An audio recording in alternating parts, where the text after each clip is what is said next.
Coming into this season, there were a lot of storylines, and if you look back to stuff that people were saying in December, January, and early February, there was all the stuff about the next gen, there was stuff about 2311, how they do, there was different things like that, but there also was talk about a rebranded team, that being Roush Fenway Racing turning into RFK, or Roush Fenway Keselowski Racing.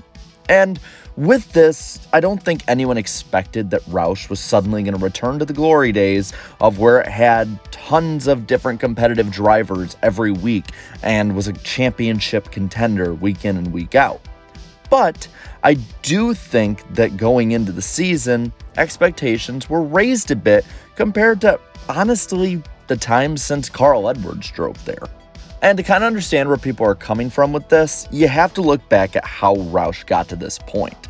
Roush built itself up for decades as one of the fastest growing best teams, and by the 2003 to 2005 seasons, it was a 5-car juggernaut that was filled with championship contenders. Week in and week out, a Roush car was always running for the win, and it was very rare to see a weekend where they weren't in the top 5 or top 10 at that. And in 2005, you kind of saw the peak overall of performance, where after 2 consecutive seasons of championship-winning drivers in the 10-man chase, they managed to qualify for 5 of the 10 spots. But since then, it's been a slow, gradual, and sad fall to where now they're at a 2-car team with the 6 and 17 teams. Now, going into this season, Brad Keselowski had jumped over from Penske Racing over to Roush to be a driver owner. And with that, the expectations were raised. Keselowski has been a championship caliber driver for the most part of his career, and many were thinking, well, he could elevate the equipment.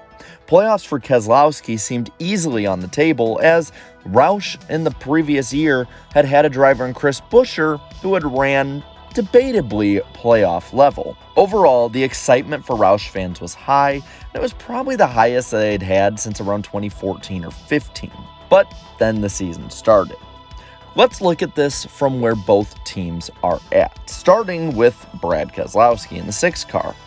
Keselowski started off his 2022 season actually pretty well. He won his Daytona Duel, finished 9th in the 2022 Daytona 500, and he led the most laps at that. While at a super speedway, it probably had to help raise a lot of confidence and morale, knowing that at least at these tracks alone, Keselowski's bread and butter in a lot of ways, he was able to run well. And on top of that, Daytona has been the track of the super speedways that he's had trouble at. So for him to run well at that track, no less, I think was something that could really have pushed them into the season really well. But then, well, the season got rolling. And Keselowski kind of got made into a bad meme through about the 4th race of the year at Phoenix, as at Auto Club Las Vegas and Phoenix, as well as different points at Daytona, he had been collected in an incident or caused an incident with other drivers in every single race. He was averaging more than 1 a race at that point. And he had slowly but surely gotten below the playoff cut line and was running mid-pack, which wasn't unexpected for Roush, but it was kind of surprising just how mid he was. And then you get to Atlanta.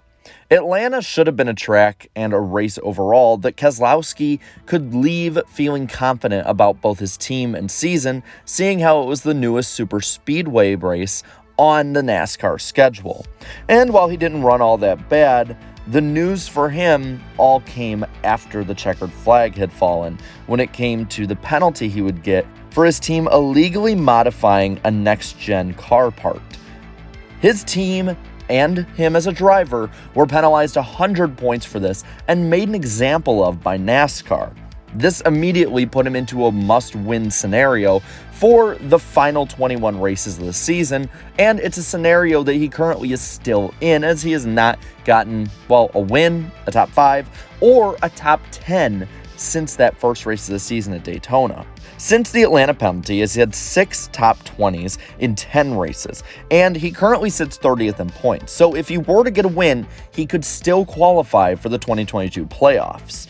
He is 179 points out of the playoffs, which at this point is almost 3 full races worth of points behind, and I don't see the guys on the cut line finishing last or close to last every single week.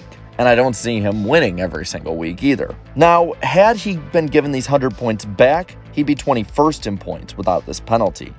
To put it as a comparison to last year, Ryan Newman was 20th in points in the same car, but Newman had scored 17 less points than Brad after 15 races if you don't include the penalty Keselowski got, meaning that Keselowski is going against a actually better field than Ryan Newman was, so it's going to probably be even harder for him going forward to make the playoffs without a win. But like I said earlier, Brad Keselowski is not the only driver at RFK. There also is a third-year Roush driver in Chris Buescher in the 17 Ford. Buescher also won his Daytona duel in February, and he kind of started the season a little slower than Keselowski, but has managed to be more consistent when it comes to the point standings overall, obviously with the penalty and all too. Starting slower, he did get 2 straight top 10s though at Phoenix and Atlanta. And since that Phoenix and Atlanta stint, he has had 5 top 20s from COTA to the Coke 600. And I say this because he was out last week at Worldwide Technology Raceway due to contracting COVID-19. Zane Smith came in his place and finished 17th in that car, actually beating Keselowski, but running about where that car has been all season. Now, compared to 2021, he has had a down season, and it's down in every statistical metric. He scored 63 less points than he did 14 races into 2021 as well, and unlike 2021, he is nowhere near the playoff cut line, and pretty much is in a must-win scenario as well. Unlike Keselowski, though, he is not as much of a specialist at any track, more just a jack of all trades who can run in the top 15 if you give him a good enough car. So, for Buescher, not a good look either. So what's the overall outlook for RFK moving forward? Well, at this point, 11 races before the 2022 NASCAR playoffs, it appears that the transition to the next-gen car and the new dynamic of Keselowski being in an ownership role has brought on some setbacks and has probably brought them back a step or two. I think that as fans, we probably overestimated how Keselowski could really affect the team overall this year, but I think that what we forget is it's a long-term haul. Yeah, this probably should have been expected that they wouldn't run as well. And when you see other teams that are getting guys that are winning or at least better drivers in their cars, similar to what 23XI and Trackhouse have done, you start to see why this is the case. It's just a tougher field this year, and RFK really needs to build for the long term rather than the short term. And in that, I got to say that Roush, to the admission of past drivers like Mark Martin, has had their teams behind the times. Roush has been run like a team 20 years back from what a lot of people have said who have left there or drivers who have left there, and the full extent of Keselowski coming into an ownership role may not be known until possibly 2024 or 25.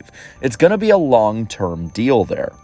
Now, with that, I want to pass this on to you, especially to you guys who have been long-term NASCAR fans and have seen the fall of Roush. I got to ask, what do you think the future of RFK looks like?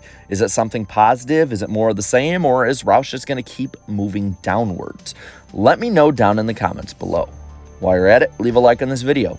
Share this video, subscribe to my channel for more great NASCAR content and discussion. And all my channel members, thank you for your support. It's helped with everything I've been able to do this year and beyond this year. So until next time, have a good one.